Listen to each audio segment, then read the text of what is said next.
Hello, welcome to another episode of Montana Shares, your opportunity to find out about the nonprofits that make our state great. I'm your host, Bill Crane, and today we're going down the rabbit hole. We're going to talk with Campbell with Queen City Ballet and tell us about what's going on. Oh, well, we're very excited to be here. Thank you, Bill. We have Alice in Wonderland coming up just around the corner, Mother's Day weekend, and it's going to be a fantastic production, very large production.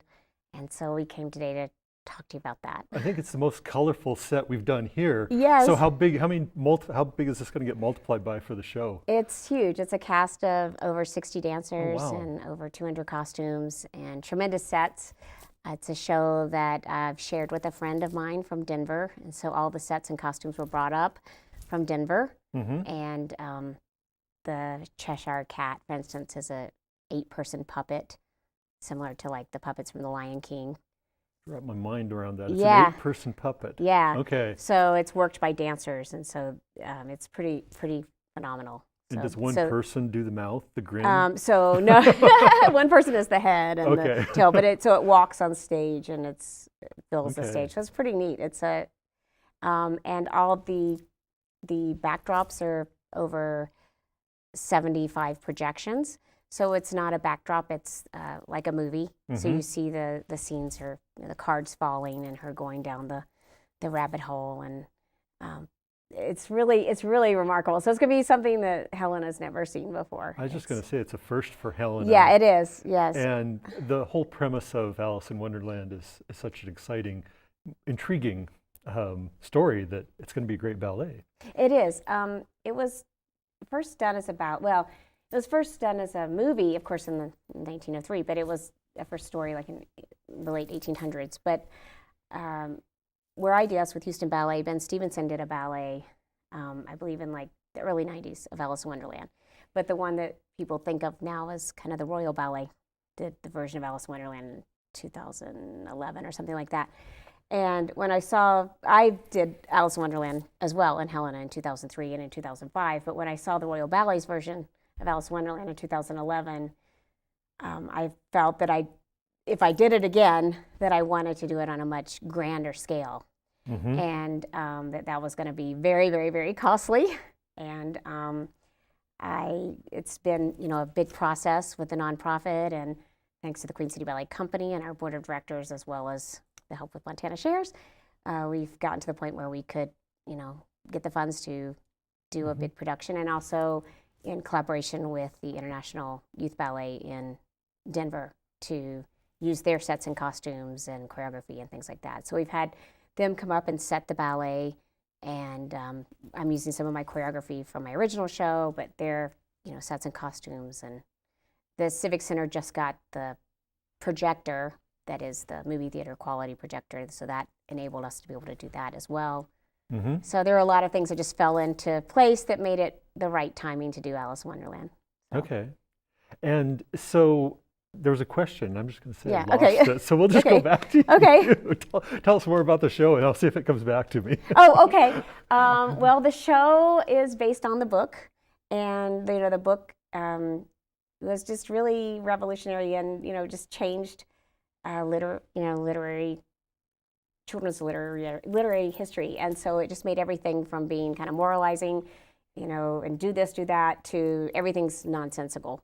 And so that's, I think, the appeal. Everybody, you say Alice in Wonderland, and everybody gets so excited, and I used to say, well, gosh, why is that? Because, but I think it's because it just is exciting and it doesn't make sense. And so the ballet starts just like the book. It follows Alice down the rabbit hole, and she goes to the Mad Hatter Tea Party. She meets the White Rabbit.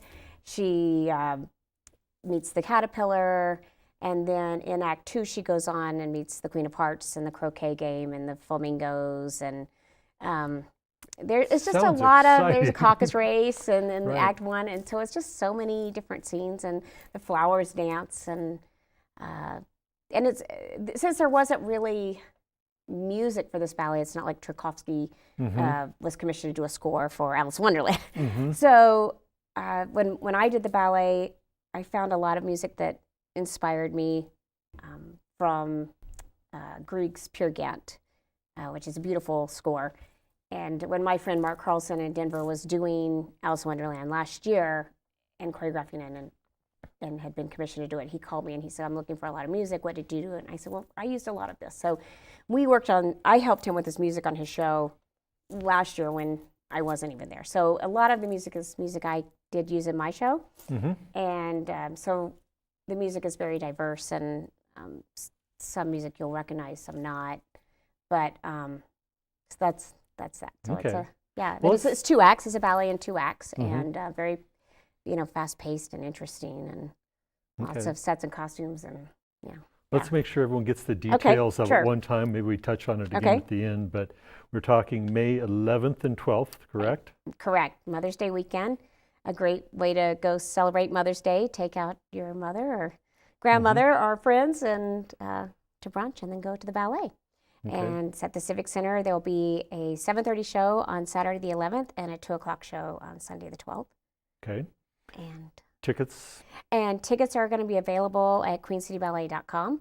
And they are only available online or the box office today of the show. They're printable tickets Okay.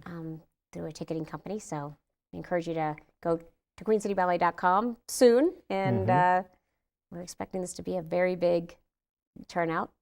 Great. Yeah. I think I'm excited because it's something so new, Right. and so fresh, and Yeah. and to put that much work. That was the other question. That was the one that I forgot. Yeah, I'm okay. assuming you have sponsors. You should probably say thank you to or Right, something as right. well. Yes, we have.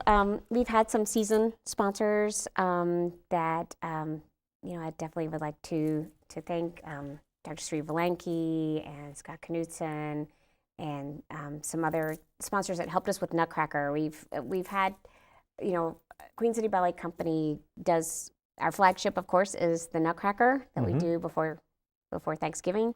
But being able to put on a spring production is a big part of that too. And so we've had tremendous support from the community. And this past Nutcracker was our largest turnout ever. Over 2,000 people came to see the Nutcracker, and so it's been great.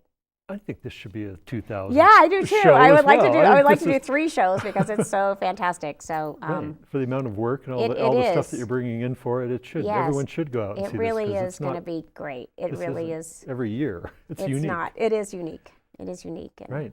So So we've got our crew. Should we say hi to her? no, who they're are- just mannequins. They're just mannequins. Okay. Yes, we have Kaden Pfister here playing the White Rabbit, and Sam Stutz, who is who are you? Just joking, the Mad Hatter, and Caitlin Rook playing Alice. Okay. And these 2 are freshmen or sophomore? Freshmen at Helena High, and Caden is at CR Anderson. Okay. So very talented dancers and very accomplished, and definitely be wowed to see them. And it's gonna be a lot of fun. Okay. So Let's get the screen up one more time. Okay. Make sure we cover the Okay, details. sure, Just nail this sure. into people's Okay. mind, because you do not want to miss it. no, you definitely don't want Alice to in miss Wonderland. it. No, May 11th and 12th. right. Evening show on the 11th. On the 11th at the Helena Civic Center at 7:30, and Okay. then on the 12th at 2 o'clock, Mhm. matinee. So, Anything else to add unless on we the sell whole it out, thing? we might do another show. There we go. That's what we're hoping. No, I think it's just a great opportunity to come see this fun. It's all ages. It's a fast-paced show, and so younger children, I think, would love it, and it just, it definitely keep your attention. So Okay. Super. thanks so much. Thank you having for us, coming Phil. on the show. Thank you guys for sitting real still and facing the right direction. And I always thank you guys for tuning in and watching the show.